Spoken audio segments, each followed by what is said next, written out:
What's going on, everybody? It's your boy SoFly Trades here, back with another video. And today in this video, I just want to talk about the two trades that I took today that netted me a little less than $200 in less than 30 minutes. So without further ado, let's go ahead and get into it. Um, up here on my chart, I have SPY here, and I just want to talk a little bit about some pre-market stuff. Pre-market, we had a decent gap up in pre-market. Give me 1 second. We had a decent gap up. Um, and another thing in pre-market, once I seen that gap up, and I also looked at my RSI because anytime we gap up or gap down pre-market, I usually look at RSI before the market opens, just to kind of give me an indication on whether or not should I see some pullback or should I see some continuation?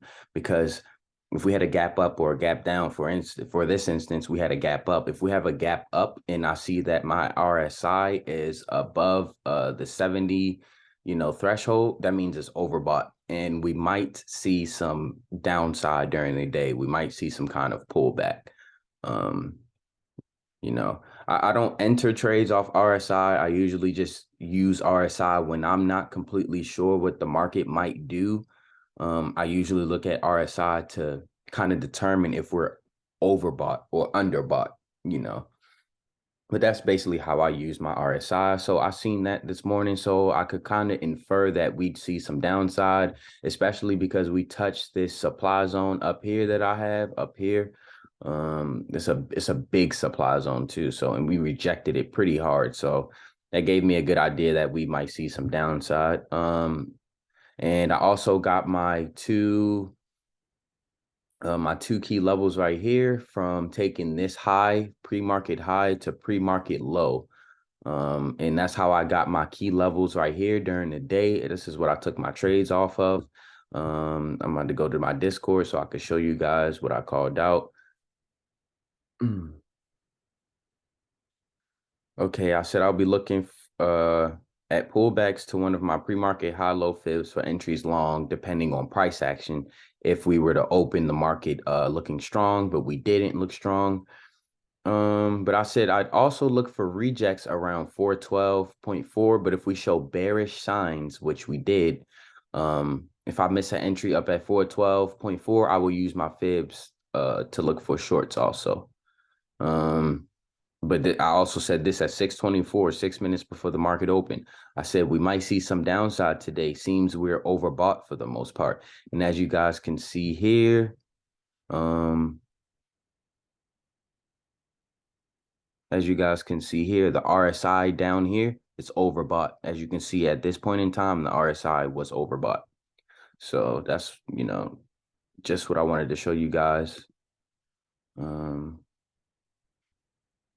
Yeah, so I'll go into the part where I took two trades. So my first trade, give me 1 second, show you guys. Anytime I get in a trade before 7 a.m., it's always a small scalp simply because market makers and specialists like to fake people out from 6:30 to 7 a.m. So long story short, I need to bring up two of my windows because I also use my 1 minute time frame to enter trades from around 6:30 to 11. Use my 1 minute. Give me 1 second here. I'm just setting this up so I can show you guys basically what I did, how I entered on my 1 minute time frame. I gotta change my drawing set. Cool. Alrighty. So let's get this money. So my first trade, everyone, was this reject, as I told you guys, as I showed, in the Discord. I would use my fibs to look for shorts. So we we started rejecting, we started tanking down, So basically I was looking for 412.11 reject at my 61.8% fibs. We were moving up to this key level on lowering volume, as you can see on my 1 minute time frame. So that gave me confirmation to get in, because once I did get in, selling volume started picking up slightly, even though we started dying down, but then we started dying back down. So as we started getting to this key level and we started dancing around it somewhat and rejecting it, I sold. I sold for a profit. I think it was like $13 right here, but I was very light in my position. I'm always very light at market open, simply because it could be volatile and you kind of have to let volume, settle out, before you do anything. But long story short, I took my profits right here.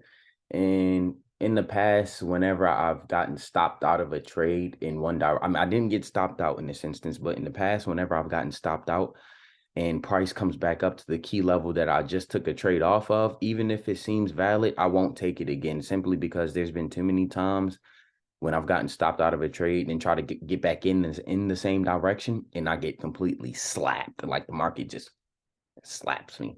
So I was hesitant. I didn't take this, even though it would have been a very good play, like a very, very good play, because volume completely increased, selling volume increased when we had that reject. But like I was saying, I wasn't too worried about it. Wasn't too worried about it. There will always be another opportunity, which I will show you guys. So as I was saying, I only made $13 from this move. So I said, okay, maybe I can get, if we break below this 411.61, I can get a break and retest, right, of this key level. So we broke it, but I wanted a break and retest on my 5 minute. At this point, it was about it was almost hitting 7 o'clock. Around 6:45, almost 7, I start to transition to my 5 minute to enter trades, mainly for the most part. And to read volume, I use my 5 minute to read volume a lot, because my 1 minute sometimes throws me off because it's so volatile after 6:30. I mean, after 7 a.m. But long story short, I was looking for a break of this 411.61, which is my 50% fib. I was looking for a retest of this level. Long story short, on my 5 minute time frame, I was getting FOMO a little bit. I almost just jumped in the trade just to get in because it was moving. And that's been another thing I've been working on, is not jumping in the trade just because it's moving and getting all excited just because I think I'm going to miss out on some profits. No, I'm done with that. So long story short, I waited, even if it didn't come back to my key level and I wasn't able to take a trade, I would have been completely fine with it because I followed my plan. You got to learn to follow your plan.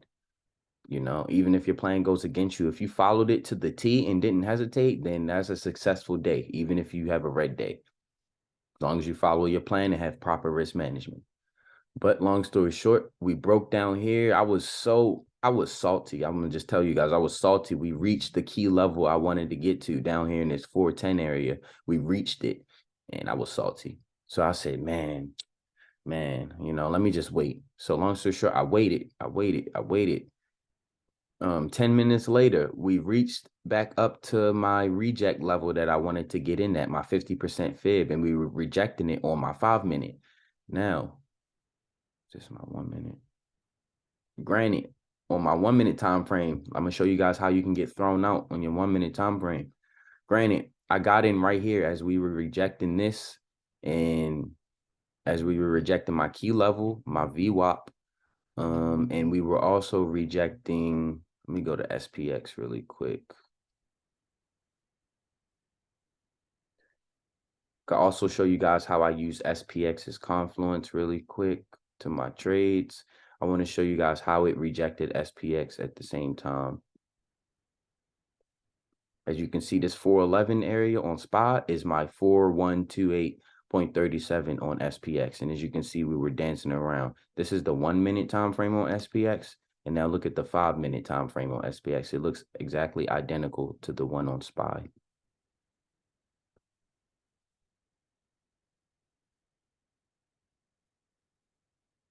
This is identical, exactly identical.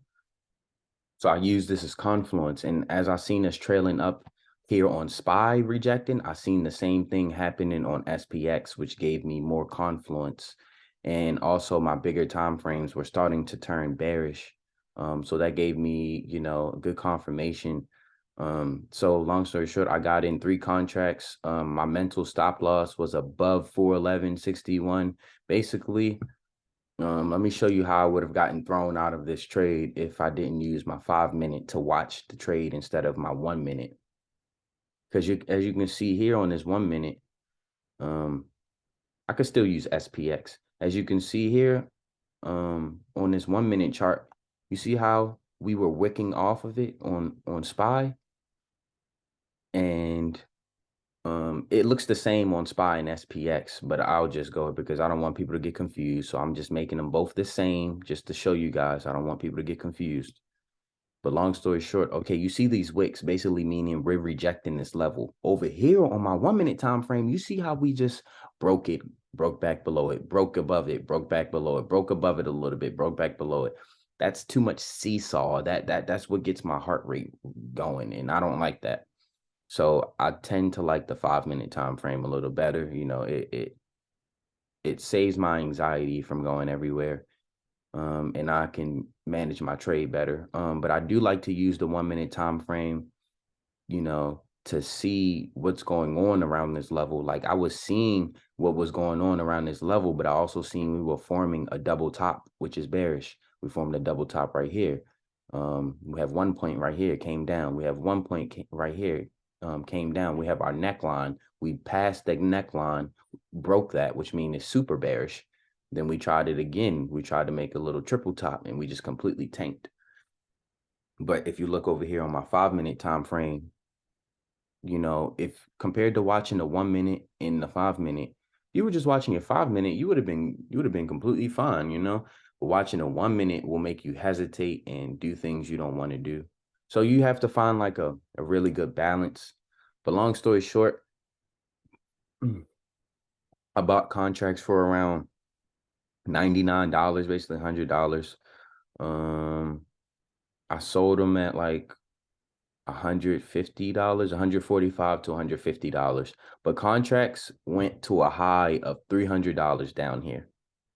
So if you would have spent $100, you would have made back from your 100, you made back $200. So that's a 200% return you would have made from just $100. But long story short, I trimmed my where I got out was right here. As we were coming down, this was my first price target. I started trimming some positions around this area in this 410 area.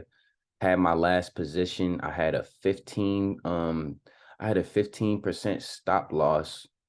Let me try to find this. Yeah, I had a 15% stop loss right in this area. So we started trending down. And my stop loss hit on this candle right here. And this is where I got stopped out on this candle right here. So this is still a pretty good trade. I caught it from the top over here down to the bottom right here. So that's still a pretty good trade. I'll just show you guys $194. That's not bad, I stopped telling myself that I expect to make $200 a day, because when you have expectations of something, expectations mean you expect something, but you're not thinking about the work that you need to do to get there. I now changed my mindset to where I aspire to make $200 a day, which means when you have aspirations, it means you have goals, but you also know you have work to do to achieve those goals. Other than expectations is you just expect something. You're not thinking about the work to get there. You just expect something. So I changed that mindset. I'm changing it. I'm working on it. But other than that, I just wanted to show you guys the 2 trades that I took today that went in my favor. And also letting you guys know how patience is very key, because I had to wait for that second move because I missed out on the first move. But patience is very, very key. And consistency, and also controlling your emotions on a winning day and on a losing day. You have to learn how to control your emotions the same on a winning day as you do on a losing day. But other than that, I appreciate you guys for tuning in, and like and comment on the video and hit that subscribe button. But without further ado, I'll see you guys tomorrow.